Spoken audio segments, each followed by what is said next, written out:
Hello दोस्तों, आज का वीडियो थोड़ा सा लंबा होने वाला है, तो थोड़ा सा टाइम निकालिएगा और समझिएगा कि आज का टॉपिक क्या है। आज मैं क्लास दे रहा था और एक स्टूडेंट ने पूछा, सर ये डॉलर की वैल्यू इतनी बढ़ती क्यों चली जा रही है। That's a very good question. बहुत लोग सोचते होंगे आज डॉलर ने 80 रुपये पे क्लोज दिया है।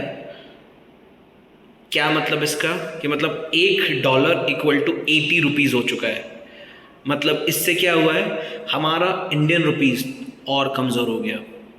आप ये बात जान के चौंक जाएंगे कि 1927 में $1 इक्वल टू 3 रुपये हुआ करते थे, 3 रुपीज़।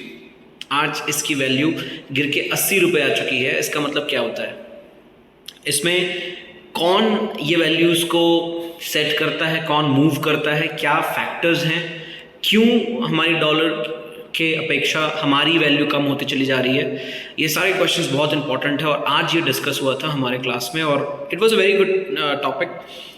सो मैं ये डील करना चाहता हूँ at the end of this video.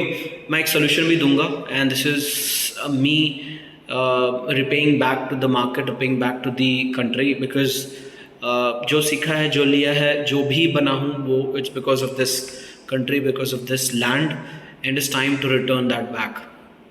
Okay, so hear me out. तो होता क्या है कि जब कभी भी हमारे इंडिया में कोई भी निवेश होता है बाहरी देश का, so it's very simple, plain Hindi में बता रहा हूँ, बाहरी देश का कोई भी निवेश हमारे इंडिया में होता है उस समय हमारी इंडिया की मजबूती होती है। Like let me give you an example. Asset और लाइबिलिटी दो वर्ड्स हैं, इनको समझिएगा, बहुत ज़्यादा मेजर रोल प्ले करते हैं इसको समझने के लिए।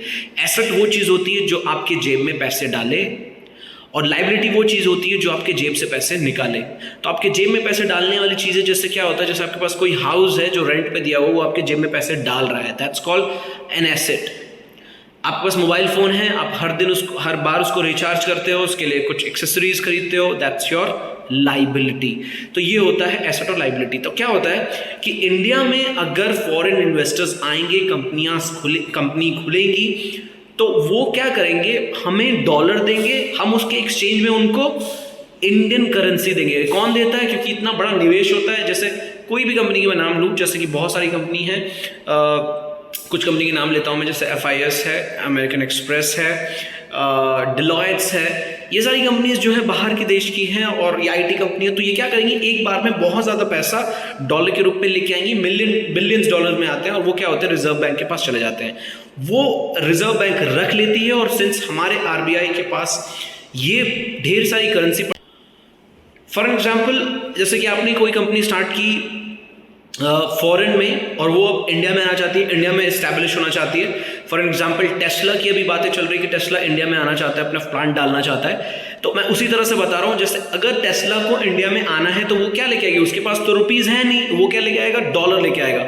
अब वो डॉलर लेके आएगा, वो इंडिया में आएगा और इंडिया में वो बिलियन डॉलर्स लेके आ रहा है, बिलियंस ऑफ डॉलर्स लेके आ रहा है इंडिया में डालने के लिए। अब बिलियंस डॉलर लेके आ रहा है तो उसके बदले में उसको क्या चाहिए, रुपीज़ चाहिए, क्योंकि वो जो भी काम करेगा वो इंडिया में रुपीज़ के हिसाब से ही करेगा, राइट। तो अगर रुपीज़ के हिसाब से करेगा तो इतने बड़े करेंसी किसके पास पड़ा हुआ है, हमारे RBI के पास। और RBI के लिए ये निर्धारित रूल्स होते हैं जिसको हम लोग कहते हैं मॉनेटरी पॉलिसीज। और मॉनेटरी पॉलिसीज क्या होता है कि हमारा इन्फ्लेशन रेट बहुत ज़्यादा ना बढ़ जाए, हम लोग के फंडामेंटल, हमें वो हमारे हित में होता है, RBI हमारे हित में काम करती है एज पर द गवर्नमेंट, कि हमारी फंडामेंटल चीज़ें उपलब्ध हो सके। इसके लिए हमें क्या करना पड़ेगा, ढेर ज़्यादा से ज़्यादा कंपनियां हमारे अंदर इन्वेस्ट करें, बाहर का डॉलर हमारे इंडिया में आए और कम से कम हमारी इंडियन जनता जो है वो बाहर निवेश करे। ठीक उसी तरह से अगर हम बाहर निवेश करेंगे तो उनकी इंफ्रास्ट्रक्चर को हम लोग मजबूत कर रहे हैं। इसीलिए कभी भी आप देखना, बिजनेस वीज़ा कंपनीज बहुत सारी कंट्रीज आपको अवेलेबल करा के देती है, स्टार्ट्स फ्रॉम लाइक 4 करोड़ के आसपास। लाइक अगर आप बता रहे हो कि आपके पास एक बिजनेस है जो कि आप दूसरे कंट्री में डालना चाहते हो, तो they will say minimum requirement आपके पास है, जैसे दुबई के लिए 4 to 6 करोड़ आपके पास होने चाहिए अगर if you want to start a business there in Dubai. ठीक उसी तरह से अगर हमारे देश से पैसे जाने लगे दूसरी कंट्री में तो हमारा क्या होगा, हमारे इंडिया के लिए, हमारे रुपीस के लिए ये बहुत बहुत खराब न्यूज़ होता है। जैसे लेट्स से कि आपको iPhone खरीदना है या एप्पल की कोई भी लैपटॉप खरीदना है, मैकबुक खरीदना है, कुछ भी खरीदना है, तो आप क्या करोगे, ऑब्वियसली यहाँ की नहीं, आप क्या करते हो, इंपोर्ट करते हो उस चीज़ को, इंपोर्ट करते हो तो इंडियन रुपीस देते हो, ऑब्वियसली डॉलर के भाव में होता है, आप इंडियन रुपीस पे करते हो, वो एक्सचेंज हो जाता है। तो एक्सचेंज में जब भी आप देखोगे कि क्या रेट चल रहा है आज, तो आज 80 रुपीज़। तो अगर ये किसी एक के हाथ में होता, फॉर एग्जाम्पल अगर ये किसी एक इंसान के हाथ में होते, इतनी बड़ी ताकत की, वो बोले कि भाई लेट्स गो, कल जैसे हम लोग डिमोनेटाइजेशन हुआ था वैसे ही श्री नरेंद्र मोदी जी उठे और कहें कि ₹1 इक्वल टू $1। अब क्या होगा, ये अच्छी चीज़ है, हम लोग को लग रहा है ये अच्छी चीज़ है, लेकिन ये क्या कर देगा, इम्बैलेंस स्टार्ट कर देगा। इम्बैलेंस कैसा, जो वहाँ के लोग हैं जो हमारे देश को छोड़ के इतने दूर रह रहे कमाने के लिए, वो क्या करेंगे, वो इंडिया लगेंगे, क्योंकि उनके पास क्यों रहते थे, क्योंकि अब उनको सैलरी हमारे कंपैरिजन में हमारे रुपीस के हिसाब से ज़्यादा मिल जाती थी, लेकिन अब तो सेम हो गया, वो इंडिया आ जाएंगे। अब हमारे लिए भी एक एडवांटेज हो जाएगा कि भाई ₹1 के हिसाब से डॉलर हो गया, अब ईजी हो गया अमेरिका जाना, सब वहाँ चले जाएंगे, तो पॉपुलेशन इम्बैलेंस हो जाएगा। तो इसको बचाने के लिए क्या करना पड़ेगा, हमें ज़्यादा से ज़्यादा बाहर का पैसा इंडिया में लेके आना पड़ेगा, ठीक है, बाहर का पैसा इंडिया में लेके आना पड़ेगा, और कम से कम इंडिया का पैसा, ज्यादा से ज्यादा बाहर का पैसा इंडिया में लेके आना। क्या करना है, come on one more time, बाहर का पैसा इंडिया में इन्वेस्ट हो और इंडिया का पैसा बहुत बहुत कम बाहर जाए, या फिर ना के बराबर भी जाए, but obviously you are living in a world जहां पे गिव एंड टेक है, आपको कुछ ना कुछ तो खरीदना पड़ेगा, तो obviously we can not just stop it, we can not make it zero कि बाहर जा ही नहीं रहा, बट हाँ कोशिश ये करनी है कि बाहर ना जाए। दूसरी चीज, सबसे बड़ी चीज होती है डिमांड और सप्लाई की मार्केट में। जो भी, जैसे आज मैं किसी स्टॉक में इन्वेस्ट करता हूं तो मैं कोशिश करता हूं अगर बाय किया है तो वो ऊपर जाए, ठीक उसी तरह से अगर मैं थोड़े में डॉलर को बाय करूंगा, 70 रुपीज में बाय करूंगा, तो मैं एक्सपेक्ट करूंगा कि भाई वो ज्यादा चला जाए, और उसको बढ़ाने के लिए मैं ज्यादा से ज्यादा डॉलर्स को खरीदूंगा, ज़्यादा से ज़्यादा डॉलर्स को खरीदूंगा और डॉलर्स के दाम बढ़ेंगे। सेकंड सबसे बड़ी चीज़ आती है क्रूड ऑयल। क्रूड ऑयल क्या करता है, crude oil right now is like a heart beat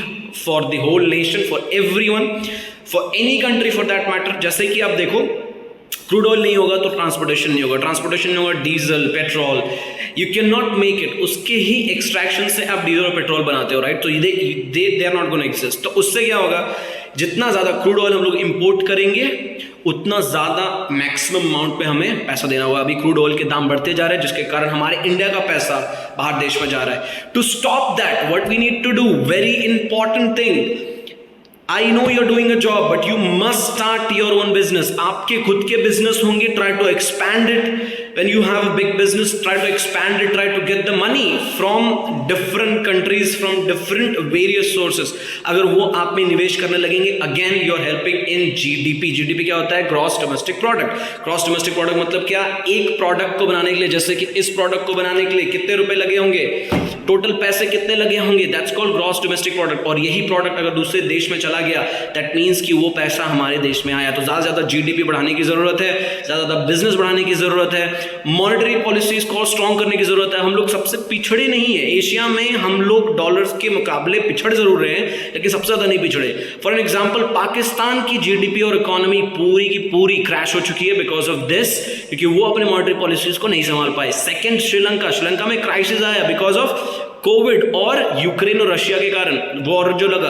अब इससे क्या हो रहा है, क्रूड ऑयल के दाम बढ़ते जा रहे हैं, और जिस कंट्री के पास जितना ज्यादा स्टॉक में रखा हुआ पैसा संभाल के रखा हुआ RBI ने और उनके देशों ने, वो निवेश करेंगे क्रूड ऑयल में, और उसी के हिसाब से ग्लोबली आप रिसेशन देखने के लिए तैयार हो सकते हो। ग्लोबली आप देखोगे इन्फ्लेशन स्टार्ट हो रहा है, और इसके लिए ही सबसे बड़ी दरख्वास्त मेरी ये है कि start producting something, start doing something that is going to bring money back in India, and this is how you can lower down the value of rupees. Last but not the least, जो कि मैं अभी बताने जा रहा हूँ, sorry थोड़ा सा वीडियो लंबा हो गया, but try to listen. Last but not least, I am sorry, मैं वीडियोस कभी कभी बनाता हूँ, लोग कहते हैं कि सर थोड़ा लंबा हो जाता है, प्लीज़ ट्राई टू अंडरस्टैंड। इतनी बड़ी बात इतनी छोटी सी वीडियो में शेयर नहीं की जा सकती। मैं नहीं कह रहा कि आप मुझे शेयर करो, लाइक करो, सब्सक्राइब करो, ये मैं नहीं कह रहा। I want people who are listening to me at least learn a little value out of this. तो समझना, मेरी पहल इससे ये होगी, I'm doing a business, I'm educating people, that's a different thing. But मेरे को अभी कुछ दिन पहले यूएई से मेरे एक फ्रेंड का कॉल आया and he is a recruiter there in the UAE and वो क्या कर रहा था, वो ऑफर कर रहा था जॉब ऑफर, और किसके लिए, नॉट फॉर द पीपल जिसे हम लोग कहते हैं वाइट कॉलर, जो मैनेजरियल पोस्ट के होते हैं उनको नहीं, because as per their law they can not hire people at the managerial position outside their country. तो उनको मैनेजरियल पोजीशन पे उनके ही कंट्री के किसी लोग को रखना पड़ेगा, राइट। तो उनके पॉलिसी चेंज होते रहते हैं। तो उनका कॉल आया और वो कह रहे थे कि मुझे ड्राइवर्स चाहिए, मुझे हेल्पर्स चाहिए। तो वो छोटे छोटे लोगों को और छोटे छोटे वेजेस में उस देश में ले जाते हैं और काम करते हैं। अब समझना, ये सबसे ज़्यादा डिमांड उनकी थी ड्राइवर्स की, जो वहाँ पे जाते हैं और उनके रेस्टोरेंट में काम करके जो डिलीवरी बॉयज़ होते हैं वो ज़्यादातर आप इंडिया के देखोगे, आप देखोगे पाकिस्तान के, आप देखोगे नेपाल के हैं। आप इतनी वैरायटी देखोगे वहाँ पे लोग काम कर रहे हैं, दूसरे दूसरे कंट्री से लोग वहाँ पे जाते हैं सिर्फ रेस्टोरेंट के डिलीवरी बॉय बनने के लिए। तो मैं ये कह रहा हूँ, मैं इस चीज़ को रोकना चाहता हूँ। ऑब्वियसली हमारे स्किल्ड वर्कर्स वहाँ जा रहे हैं और काम कर रहे हैं, और ऑब्वियसली इंडिया पीछे हो रहा है। तो what I am doing along with this I am starting a transport business as well. I am going to step into a transport business now, जहाँ पे मैं कैब की सुविधा प्रोवाइड करने जा रहा हूँ, like how Ola is there. I am trying to make it very minimum and very affordable price. I'm trying to launch cab services along with auto services, right? So you can, और लोग ज़्यादा से ज़्यादा इससे बेनिफिट कर सकते हैं। किस तरह से, कैब वाले जो हैं, ड्राइवर जो हैं, जिनको जॉब नहीं मिल पा रही है, and I am located in Jamnagar, अगर आप मुझे को सुन पा रहे हो और जिनको भी ये वीडियो मिली है, please try to forward it to the person who wants a job. तो उनके लिए जॉब है। I am and the job location is gonna be in Delhi, क्योंकि वहाँ पे अब ऑफिसेज ओपन हो रही हैं और मैं उनको प्रोवाइड करूँगा cars and autos where they can run it and they can make their own living out of it, right. मैं चाहता हूँ कि ये जो ट्रांजिशन है इंडिया से, जो स्किल लेबर्स और ड्राइवर्स जो जा रहे हैं वहाँ पे काम करने के लिए, उनको यहाँ काम नहीं मिल रहा और कम वेजेस में काम मिल रहा है, इसके लिए वो जा रहे हैं। तो मैं उनको दूंगा मैक्सिमम आउट ऑफ दिस, इस इंडस्ट्री में जितना उनको मिल सकता है, ऑब्वियसली उनसे ज़्यादा। और जिनके लिए वो काम करेंगे, जितना भी वो पे कर रहे हैं ओला और उबर को, मैं कह रहा हूँ मैं उनसे कम में अवेलेबल कराने की कोशिश करूँगा। It's a very small start but I am still doing it. Thank you so much for listening to me. You have a nice day.